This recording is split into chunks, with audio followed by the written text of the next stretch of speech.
Como seria possível desenvolver a aceitação dessa dualidade entre amor e ódio desde a formação básica, de uma maneira menos hipócrita?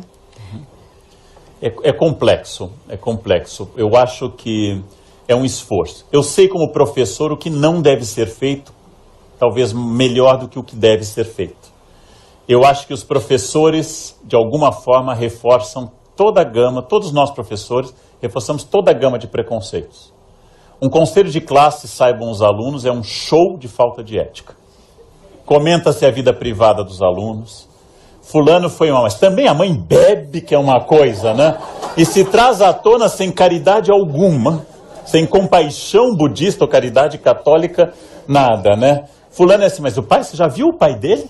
Você já viu o pai dele, né? E outra fulano... Ou seja, os adjetivos qualificativos mostram que os professores fazem parte de um sistema e que compartilham em parte deste mundo e reforçam. Quando um aluno lê com gagueira, o professor sorri. E os alunos sentem no sorriso dele a deixa para poder praticar mais bullying contra aquele que está, por exemplo, tendo esses problemas ou de dislalia ou de qualquer outra coisa.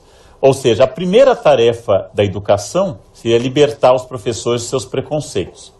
Nós nunca tivemos uma sociedade ou um ser humano liberto de preconceitos. Mas é um esforço permanente.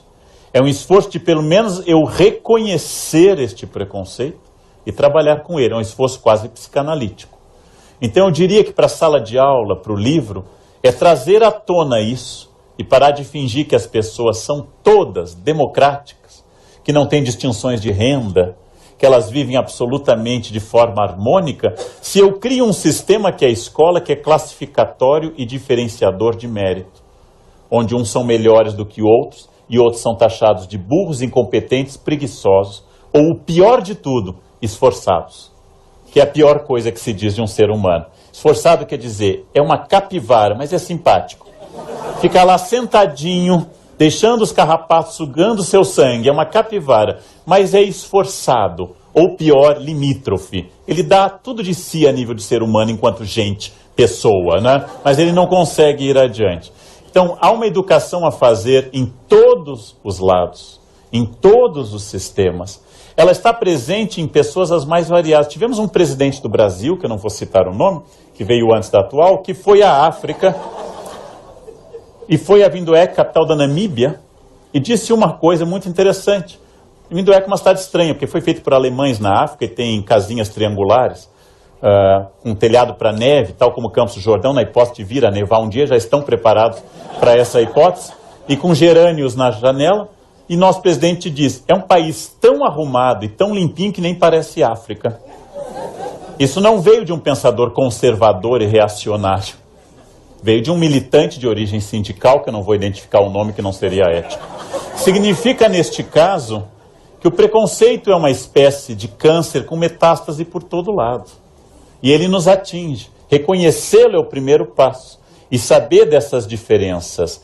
E saber que este mundo trata identidade a partir dessa diferença. Então, que realmente isso é muito difícil. Como foi dito na pergunta anterior, que eu não desenvolvi, foi dito que o Brasil é irônico. Eu acho que sim, mas eu faria uma distinção. A ironia é muito urbana e racional, porque a ironia utiliza uma metáfora, ou um eufemismo. Enquanto que o Brasil é mais notadamente, como se disse, da chalaça e do deboche, que é direto. O debochado diz, olha aquela gorda.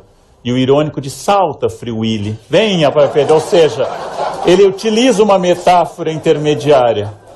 A ironia, em geral, é urbana e racional.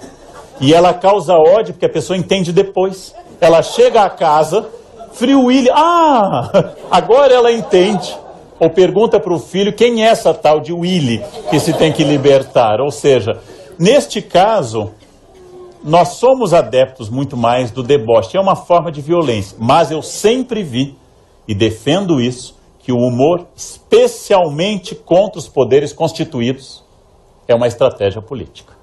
O humor é uma maneira de dizer que o rei está nu. O humor é uma maneira de dizer que você não concorda com aquilo e demonstrar o ridículo de um sistema.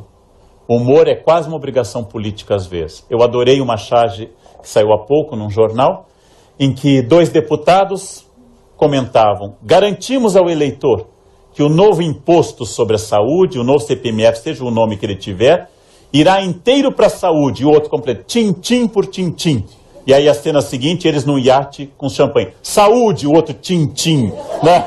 Ou seja, esta é uma ideia boa de humor contra poder constituído e um ódio justo e justificado contra gente corrupta. Ou seja, é uma maneira de você desnudar o rei e mostrar que ele está nu, como na parábola da roupa nova do rei. Isso é uma obrigação. Quando é que eu sei qual é o limite do humor ou quando ele é danoso? Exatamente quando ele fere não quem contém o poder, mas quem está abaixo ou quem é igual, que são os alvos preferidos deste humor, dessa chalaça. Então, voltando à questão e complementando a anterior, o primeiro passo da sala de aula não é se tornar politicamente incorreto. É uma herança americana terrível essa ideia. Não é passar a dizer, ao invés de Branca de Neve e os 7 anões, a Caucasiana e os 7 indivíduos verticalmente específicos.